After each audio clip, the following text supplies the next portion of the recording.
वंदे मातरम। मैं विश्वजीत पांडे, मेरा मानना है नामक प्रेरक लघु कथाओं की एक श्रृंखला में आज आपके समक्ष गड़बड़ कहाँ हुई नामक एक लघु कथा लेकर उपस्थित हुआ हूँ। मुझे उम्मीद है यह लघु कथा आपको बहुत ही पसंद आएगी एवं आप हमारे YouTube चैनल को सब्सक्राइब करेंगे और Facebook पेज को लाइक अवश्य करेंगे। दोस्तों, एक बहुत ही ब्रिलियंट लड़का था, सारी जिंदगी फर्स्ट आया था, साइंस में हमेशा 100% स्कोर किया था। अब ऐसे लड़के आमतौर पे इंजीनियर बनने चले जाते हैं, तो उसका भी सिलेक्शन आईआईटी चेन्नई में हो गया। वहां से उसने फर्स्ट क्लास से बीटेक किया और आगे की पढ़ाई करने के लिए अमेरिका चला गया और वहां पे उसने यूनिवर्सिटी ऑफ कैलिफोर्निया से एमबीए किया। आपको जानकर खुशी होगी कि वहां भी अपनी परंपरा को बरकरार रखते हुए वहां उसने फर्स्ट क्लास से डिस्टिंक्शन मार्क्स के साथ एमबीए कंप्लीट किया और इतना अच्छा पढ़ाई करने के बाद अच्छी नौकरी तो मिल ही जाती है। उसने भी हमेशा की तरह वहां पे टॉप किया ही था और वहीं पर नौकरी करने लगा।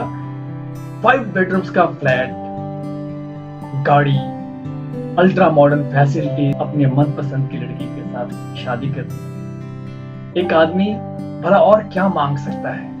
अपने जीवन में पढ़ लिख कर इंजीनियर बन गए, अमेरिका में सेटल हो गए, मोटी तनख्वाह, बीवी, बच्चे, तमाम ऐशो आराम। लेकिन दुर्भाग्यवश आज से कुछ साल पहले उसने वहीं उसी अमेरिका में सपरिवार आत्महत्या कर ली।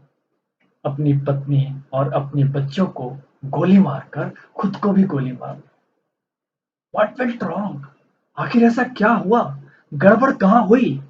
यह कदम उठाने से पहले उसने बकायदा अपनी वाइफ से डिस्कस किया था, फिर एक लंबा सुसाइड नोट लिखा, उसमें बकायदा अपने इस कदम को जस्टिफाई किया और यहाँ तक लिखा कि यही सर्वश्रेष्ठ रास्ता था इन परिस्थितियों में। उनके इस केस को और उस सुसाइड नोट को California institute of clinical psychology ने व्हाट वेंट रॉन्ग जानने के लिए स्टडी किया। स्टडी करने के बाद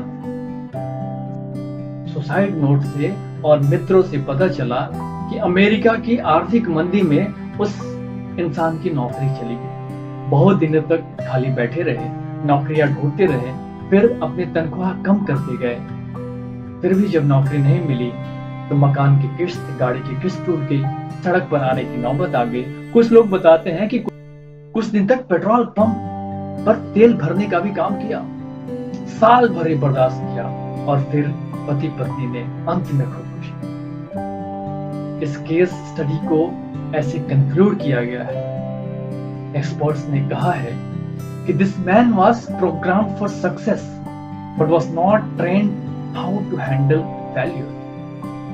यह व्यक्ति सफलता के लिए तो तैयार था, पर इसे जीवन में यह नहीं सिखाया गया कि असफलता का सामना कैसे किया। अब उसके जीवन के घटनाक्रम पर नजर डालते हैं तो शुरू से ही वह पढ़ने में बहुत ही तेज था, हमेशा फर्स्ट आया। ऐसे में बहुत से पेरेंट्स को मैं जानता हूं जो यही चाहते हैं कि उनका बच्चा बस हमेशा फर्स्ट ही आए, कोई गलती ना हो उससे। गलती करना तो यूं मानो कि बहुत बड़ा पाप हो जाता है उनसे, और इस सब के लिए वे सब कुछ करते हैं हमेशा फर्स्ट आने के। फिर ऐसे बच्चे जो कि पढ़ाकू कुछ ज्यादा ही होते हैं, सो खेल कूद, घूमना फिरना, लड़ाई झगड़ा, मारपीट, ऐसे पंगों के कामों से उनका वास्ता बहुत ज्यादा नहीं होता है। बेचारे ऐसे कामों से अनजान रह जाते हैं। 12th करके निकले तो इंजीनियरिंग कॉलेज का बोझ लग गया। बेचारे वहां से निकले तो एमबीए की पढ़ाई, और अभी पढ़ ही रहे थे कि नौकरी मिल गई, मोटी तनख्वाह वाली नौकरी। अब मोटी तनख्वाह वाली नौकरी है तो बड़ी जिम्मेदारी भी होगी, और जब बड़ी जिम्मेदारी यानी बड़ी टारगेट। कमबख्त, ये दुनिया बड़ी कठोर है और ये जिंदगी और भी कठोर है। ये जिंदगी अलग से इम्तिहान लेती है। आपकी कॉलेज के डिग्री और मार्कशीट से कोई मतलब नहीं है इससे। वहां कितने नंबर लिए कोई फर्क नहीं पड़ता है। ये जिंदगी अपना क्वेश्चन पेपर खुद सेट करती है और सवाल सब आउट ऑफ सिलेबस ही होते हैं। टेढ़े मेढ़े, उटपटांग, और रोज इम्तिहान होती है, कोई डेट शीट नहीं होती। एक अंग्रेजी उपन्यास में एक किस्सा पढ़ा था। एक मेमना अपनी मां से दूर निकल गया, आगे जाकर पहले तो भैंसों के झुंड में घिर गया, उनके पैरों तले कुचले जानों से बचा किसी तरह अभी थोड़ा ही दूर आगे बढ़ा कि एक सियार उसकी तरफ झपटा। किसी तरह झाड़ियों में घुस के जान बचाई तो सामने से भेड़िया आते दिखे। बहुत देर वहीं झाड़ियों में दुबका रहा, किसी तरह माँ के पास वापस पहुंचा तो बोला, माँ, there's a jungle out there. वहां तो बहुत ही खतरनाक जंगल है। इस खतरनाक जंगल में जिंदा बचे रहने की ट्रेनिंग बच्चों को अवश्य दीजिए।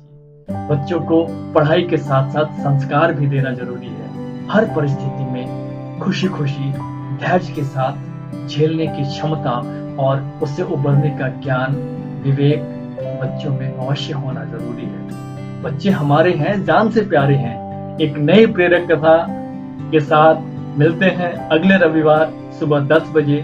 तब तक के लिए धन्यवाद। आप अपना ख्याल रखिएगा। वंदे मातरम।